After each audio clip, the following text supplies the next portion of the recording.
अस्सलाम वालेकुम dear students. तो बेटा जैसा कि आपको पता है हम क्लास 11th के वीडियो लेक्चर्स यहाँ पे देख रहे थे। तो बेटा हमारा जो टॉपिक है दैट इज डाइजेस्टिव सिस्टम। सो हम डाइजेस्टिव सिस्टम की बात कर रहे थे। अगर आप बेटा स्क्रीन पे भी देखोगे हमारे पास कुछ डिटेल्स है डाइजेस्टिव सिस्टम की। तो जब आप डाइजेस्टिव सिस्टम की बात करते हो बेटा, बिफोर स्टार्टिंग दिस सिस्टम आपको सबसे पहले बेटा आइडिया होना चाहिए व्हाट इज डाइजेशन। सो जैसा कि बेटा मैंने आपको कल के लेक्चर में भी बताया था, अगर आप डाइजेशन की बात करते हो ये एक ऐसा प्रोसेस है जहां पे आप बेटा कॉम्प्लेक्स फूड जो होता है, जो काफी कॉम्प्लेक्स फूड होता है बेटा, उसको आप सिंपल फूड में कन्वर्ट करते हो। या बेटा जो आपका ऐसा फूड है जो एब्जॉर्ब नहीं हो पाता है, जिसे आप बोलते हो नॉन एब्जॉर्बल फूड, उस नॉन एब्जॉर्बल फूड को आप एब्जॉर्बल फूड में कन्वर्ट करते हो।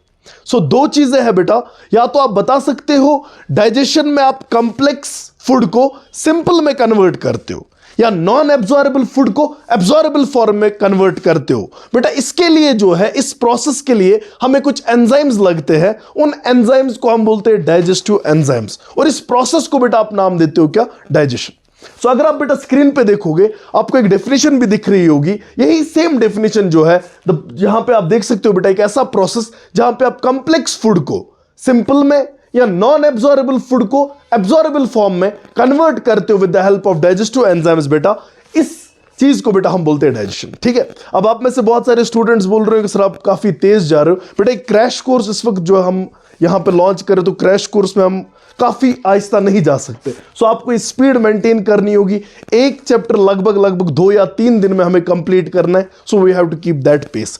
सो बेटा यहां पे मैं फिर से आपको बता दूं ये डाइजेशन की डेफिनेशन आपके पास है। अब क्वेश्चन बेटा मैंने क्या देखा है जो नीट में काफी पूछा जाता है, कभी कभार आपसे क्वेश्चन आता है ये जो डाइजेस्टिव एंजाइम्स आपके पास होते हैं, ये डाइजेस्टिव एंजाइम्स कौन से एंजाइम्स होते हैं। बेटा आप हमेशा याद रखेंगे डाइजेस्टिव एंजाइम्स जो है दे आर हाइड्रोलिटिक एंजाइम्स। बेटा इनको वाटर जरूरत पड़ता है ब्रेक डाउन के लिए। ठीक है, सो आपने बेटा आप एक पॉइंट रखोगे जहन में जो काफी इंपॉर्टेंट है नीट पर्सपेक्टिव के हिसाब से, दैट इज डाइजेस्टिव एंजाइम्स जो है दे आर हाइड्रोलिटिक एंजाइम्स।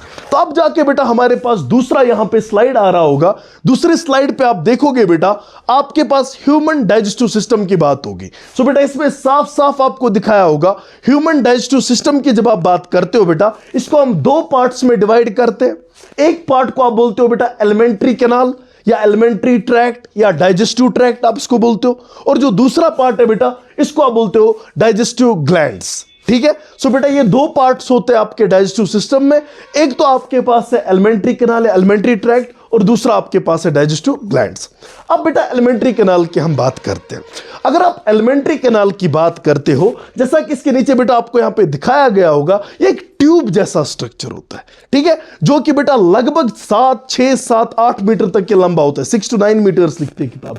सो काफी लंबा ट्यूब होता है बेटा, जो माउथ से स्टार्ट होता है और एंड्स पे खत्म होता है, और इस पार्ट को आप नाम देते हो बेटा एलिमेंट्री ट्रैक्ट या डाइजेस्टिव ट्रैक्ट। अब इसमें क्या क्या कंपोनेंट्स होते हैं बेटा वो आपके सामने यहां पे लिख कर है। माउथ है आपके पास, बकल कैविटी है बेटा, फेरेंक्स है, इसोफेगस है, स्टोमक है, स्मॉल इंटेस्टाइन है, लार्ज इंटेस्टाइन है, ये सारी चीजें बेटा आपको यहां पे दिख रही होंगी। नाउ डाइजेस्टिव ग्लैंड्स में बेटा आप क्या देखते हो, डाइजेस्टिव ग्लैंड्स में आपके पास 5 ग्लैंड्स काफी इंपॉर्टेंट होते हैं। सबसे पहले बेटा आपके पास सैलिवरी ग्लैंड्स की हम बात करते हैं, उसके बाद आपके पास गैस्ट्रिक ग्लैंड्स है, उसके बाद आपके पास बेटा लिवर है, उसके बाद आपके पास पेनक्रियाज है, और अल्टीमेटली बेटा इंटेस्टाइनल ग्लैंड्स की हम बात करते हैं। सो अब सवाल बेटा उठेगा, हम पहले स्टार्ट करेंगे एलिमेंट्री कैनाल से।